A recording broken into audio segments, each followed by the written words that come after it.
Hello friends, welcome to Salem traditional kitchen. இன்னைக்கு நம்மளோட கிச்சன்ல இஞ்சி பூண்டு சூப் எப்படி பண்றதுன்னு பார்க்கலாம். உங்களுக்கு சளி ஏதா இருந்ததுன்னா தொடர்ந்து இந்த சூப்பை 2-3 நாள் சாப்பிட்டீங்கன்னாவே சீக்கிரமா சரியாயிடும். வாங்க எப்படி பண்றது, அதுக்கு என்னென்ன பொருட்கள் தேவைன்னு பார்த்துடலாம். பூண்டு ஒரு 10-12 பல் எடுத்துக்கங்க. இஞ்சி ஒரு 2 இன்ச் அளவுக்கு இல்ல ஒரு விரல் நீளத்துக்கு எடுத்துக்கங்க. 5-6 சின்ன வெங்காயம் தோல் உரிச்சு வச்சுக்கோங்க. ஒரு சின்ன கேரட்டை துருவி எடுத்துக்கோங்க. கொஞ்சம் கொத்தமல்லி இலை, சீரகத்தூள், மிளகுத்தூள் கொஞ்சம், கார்ன்ஃப்ளவர் மாவு கொஞ்சம், தேவையான அளவு உப்பு நம்ம எடுத்துக்கணும். வாங்க செய்ய ஆரம்பிச்சிடலாம். அடுப்பில் ஒரு கடாய் வச்சுக்கோங்க. கடாய் காஞ்ச பிறகு 1 ஸ்பூன் நெய் சேர்த்துக்கோங்க. நெய் காஞ்ச பிறகு நம்ம எடுத்து வச்சிருக்கிற பூண்டை நல்லா இடித்து அதில் சேர்த்துக்கோங்க. அடுத்ததா எடுத்து வச்சிருக்கிற இஞ்சியும் நல்லா இடிச்சு அதோட சேர்த்துக்காங்க. சின்ன வெங்காயம் 5-6 எடுத்து வச்சிருக்கோம் இல்லைங்களா, அதையும் நல்லா இடிச்சு சேர்த்துக்காங்க. எல்லாத்தையும் சேர்த்த பிறகு நல்லா வதக்கி விடலாம். இஞ்சி பூண்டோட பச்சை வாசனை எல்லாம் போற வரைக்கும் நெய்யிலேயே நல்லா வதக்கி விட்டுக்கலாம்.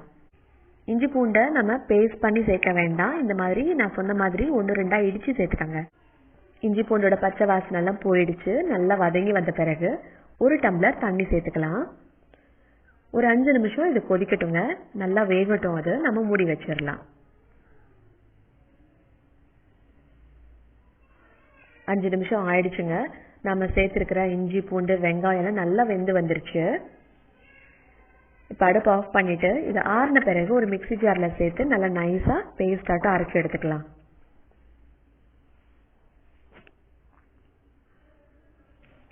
அதே கடாயில இன்னொரு 2 டம்ளர் தண்ணி சேர்த்துக்காங்க. நம்ம அரைச்சி எடுத்தோம் இல்லைங்களா, இஞ்சி பூண்டு சின்ன வெங்காயம், அந்த பேஸ்ட்டை இந்த தண்ணியில சேர்த்துக்கலாம். நம்ம துருவி எடுத்து வச்சிருக்கிற கேரட்டை சேர்த்துக்கலாம்.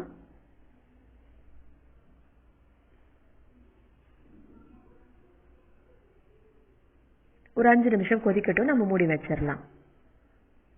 பாருங்க 5 நிமிஷம் ஆயிடுச்சு. சீரக பொடி 1/2 ஸ்பூன் சேர்த்துக்கங்க. இப்ப மிளகு பொடி 1/2 ஸ்பூன் சேர்த்துக்கங்க.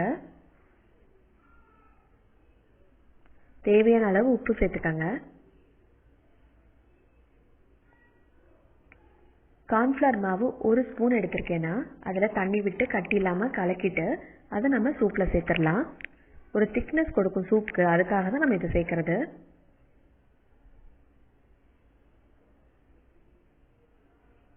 இன்னும் ஒரு 2 நிமிஷம் இது கொதிக்கட்டுங்க.